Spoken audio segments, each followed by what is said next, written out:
we need more jobs, but we need a higher wage. I'm for a $20 minimum wage because people need that, and that's not an exorbitant amount in our society.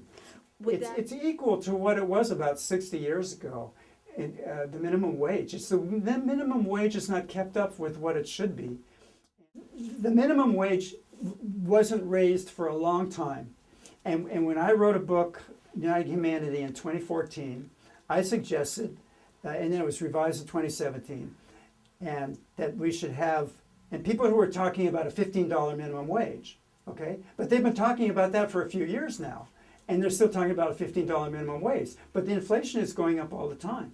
And so you need to keep lifting it to keep it at the same level because the money is losing value, okay?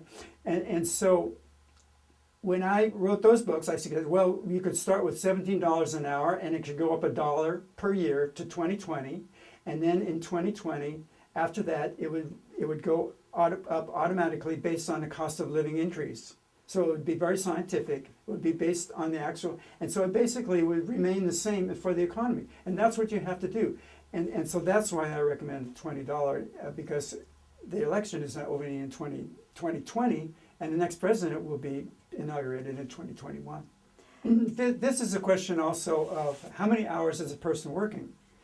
Now, I'm in favor of spreading out the jobs a little more and not having people need to work so much, right? Because of the advances in technology, machines are doing the work of several people. And this means that people do not have to do mechanical-like things. And who wants to sit in a factory and do something that makes them feel like they're a machine? So the humans, though, need to know how to run the machines. And then there are many other things. We need more teachers. We need more communication. We can do more things in the arts. There's many other aspects that people can find jobs that would be more interesting. And so and people do not need to work so much if the technology is doing a lot of the work, right? And so we could lower the work week to 35 hours, which is already that in France, been that way a long time. And that gives people more time and a better life too. Yeah. The idea of a universal basic income is catching on, and it's really a good idea. And another way of looking at it is what Martin Luther King called negative income tax. And I kind of like that plan. In other words, instead of giving a set amount to everybody, because not everybody needs an extra, $5,000 or $10,000 or whatever it is, right? Because the rich people don't need that, right? So only the people that need it. So if the person has an income below a certain level, then the government would provide the money to get them up to a basic level. And also the government, in my opinion, should make sure that everyone has decent housing and food, enough food, the basic things for survival.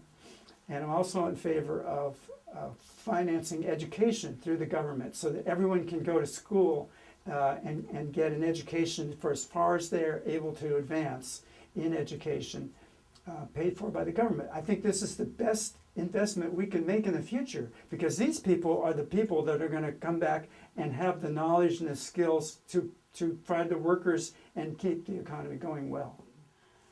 Well, NAFTA and other treaties like that, and some of these commercial, I don't know what you call them, institutions that were set up by the capitalists, like the World Trade Organization, the WTO, and these are set up basically by the capitalist interests, and they're all designed. These trade treaties are designed for the benefit of these corporations, so that they can make more money, and they not always fair to the workers and to the consumers, and so again, it's part of the corrupt system.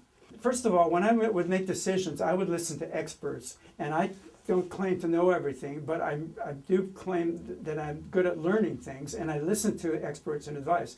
And I would listen to someone like Lori Wallach, who's really good on the trade issue, and I would want her to be the main trade representative. And she could explain all these things better than I can.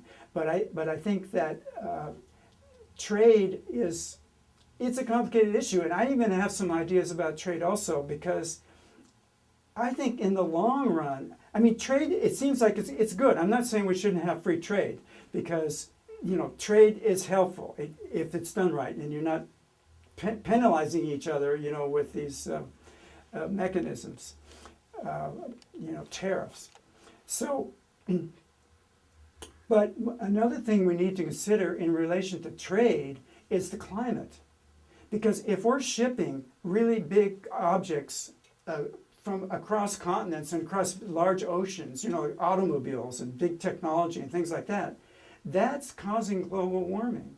Because the shipping costs, that goes into, the energy involved in the shipping, that affects the environment. And so what we need is local manufacturing around the globe. So we need to help Africa, for example, and Asia get more manufacturing for those economies, so that we don't have to ship these things all around. Now, if you're dealing with intellectual property, things like that, that's easy. There's no shipping costs, right? Because it's something that's metal. It can be transmitted electronically. So that's how I feel about those things.